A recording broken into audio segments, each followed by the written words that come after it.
Autant le soleil rayonne sur ma peau ce matin, autant c'est comme ça que Kylian Mbappé, le joueur du Real Madrid, c'est comme ça qu'il rayonne actuellement dans son club. Parce que sans forcer aujourd'hui, il a permis à son équipe de gagner 2 buts à 1 grâce à un doublé qu'il a planté. Oui, il a planté, je peux même dire c'était Mbappé contre Villarreal parce que Vinicius, très très moyen, Rodrigo, très très moyen, Bellingham, on le connaît, son acharnement, son envie, etc. Tout. Mais c'est plus trop ça. On commence déjà à rester sur notre faim. Il n'est pas décisif. Certes, il fait beaucoup d'efforts dans le match.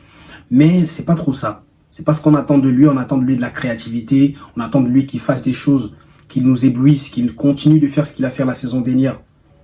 Je parle ici pour les Madrilènes. Là, je fais juste une analyse du match. Mais je veux revenir un peu sur Kylian Mbappé. Vous pouvez remercier Florentino Pérez. Parce que ce mec, c'est un génie. Il y a des génies du football. Hein. Il y a des génies du football, des génies de la musique. Il y a aussi des génies de la finance, des génies des relations humaines. Et vous, je crois que les supporters du Real Madrid, vous ne mettez pas assez l'accent sur ce gars, Florentino Pérez. Il a une vision hors pair. C'est le meilleur président pour moi sur les 30 dernières années de football. J'ai jamais vu un président autant visionnaire. Je ne sais pas qui s'occupe du recrutement au Real de Madrid, mais c'est du n'importe quoi. C'est du n'importe quoi. En fait, on a laissé Kylian Mbappé faire ses classes.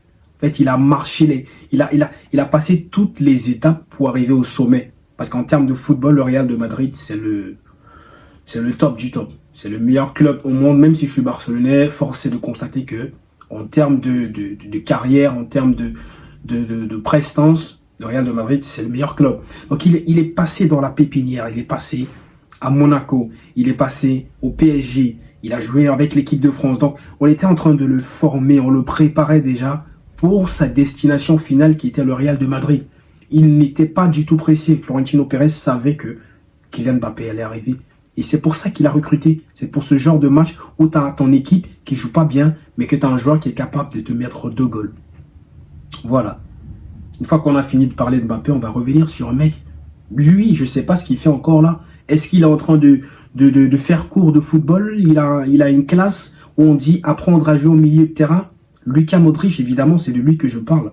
Parce que j'ai l'impression qu'il est gardé au Real de Madrid pour pouvoir transmettre son expérience, transmettre ce qu'il sait faire aux jeunes milieux comme Tchouaméni, Camavinga, Federico Valverde, l'autre là, Ceballos, etc.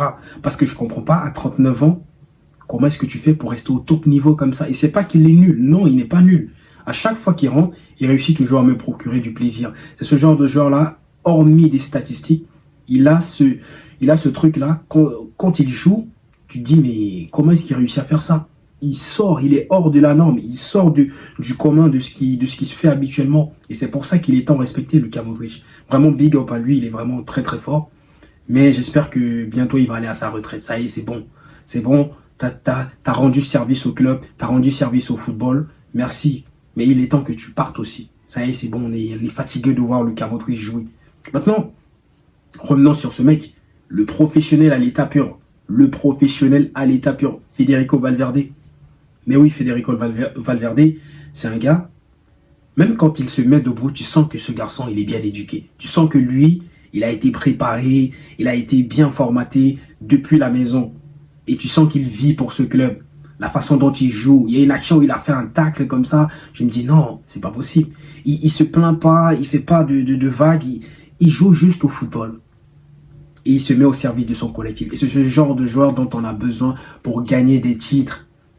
C'est ce genre de joueur qui n'est pas trop élégant, qui n'est pas trop à l'aise techniquement, mais qui a cette faculté de répéter les efforts, de refaire les courses à chaque fois qu'il le faut. Quand il faut, il est toujours là.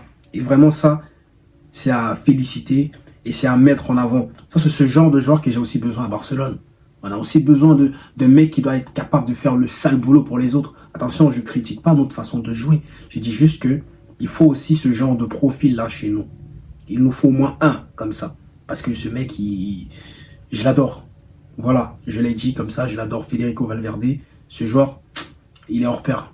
Bon, j'espère que ce soir, Barcelone va reprendre sa place. Parce que provisoirement, Madrid est devant.